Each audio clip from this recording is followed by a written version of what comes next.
आपने कहावत जरूर सुनी होगी, इसकी टोपी उसके सर। ऐसा ही हाल दिल्ली के मुख्यमंत्री अरविंद केजरीवाल का भी है। केजरीवाल चुनाव से पहले लंबे लंबे वादे करते हैं कि हम सत्ता में आए तो सभी तरह की परेशानी से आपको निजात दिला देंगे, लेकिन होता ऐसा कुछ भी नहीं है। चुनाव के बाद केजरीवाल की सत्ता आई तो ठीक, नहीं तो दूसरे राज्य में चुनाव प्रचार के लिए निकल जाते हैं। लेकिन दिल्ली के लोगों ने केजरीवाल के वादों पर भरोसा करके दिल्ली की कमान तो उनके हाथ में सौंप दी, लेकिन केजरीवाल ने दिल्ली की जनता को उनके हाल पर छोड़ दिया।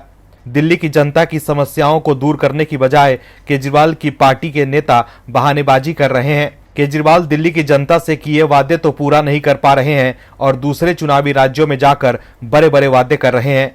वहीं भ्रष्टाचार के मामले में भी पार्टी घिर गई है। सिसोदिया के बाद संजय सिंह के जेल जाने से पार्टी को बड़ा झटका लगा है, लेकिन अब दिल्ली में आम आदमी पार्टी ऐसे फंस गई है कि उसके लिए जवाब देना मुश्किल हो गया है।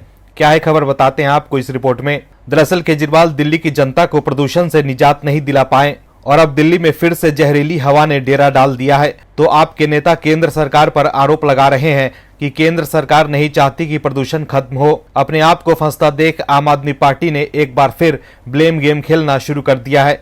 दिल्ली में बढ़ते प्रदूषण को लेकर केजरीवाल को जवाब देना चाहिए, लेकिन आप नेता उल्टा केंद्र से ही सवाल पूछ रहे हैं। आपकी राष्ट्रीय प्रवक्ता रीना गुप्ता ने कहा कि वायु प्रदूषण से पूरे उत्तर भारत में लोगों का दम घुट रहा है, लेकिन इसे कंट्रोल करने के लिए केंद्र सरकार के पास कोई एक्शन प्लान नहीं है। उन्होंने एक रिपोर्ट का हवाला देते हुए कहा कि विश्व के 50 सबसे प्रदूषित शहरों में 39 शहर हमारे देश से हैं और इनमें 20 शहर बीजेपी शासित उत्तर प्रदेश से है। आज पूरे देश में एकमात्र दिल्ली की केजरीवाल सरकार है जो विंटर और समर एक्शन प्लान बनाकर वायु प्रदूषण को कम करने के लिए कड़े कदम उठा रही है। इसी के परिणाम स्वरूप पिछले कुछ सालों में दिल्ली की हवा में 30% का सुधार हुआ है।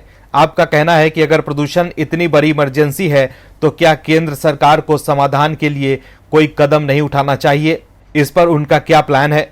तो देखा आपने कैसे चुनाव से पहले प्रदूषण को लेकर बड़ी बड़ी बातें करने वाले केजरीवाल की पार्टी ने यू टर्न ले लिया है। चुनाव से पहले तो केजरीवाल के पास हर समस्या का समाधान होता है, फिर इतने सालों में दिल्ली वालों को अब तक प्रदूषण की समस्या से निजात क्यों नहीं दिला पाए? वहीं दिल्ली बीजेपी के अध्यक्ष वीरेंद्र सचदेवा ने केजरीवाल को जवाब देते हुए एक्स पर लिखा है कि केजरीवाल जी, कोई काम मत करो, बस उपदेश दो और बातें बनाओ और सो जाओ।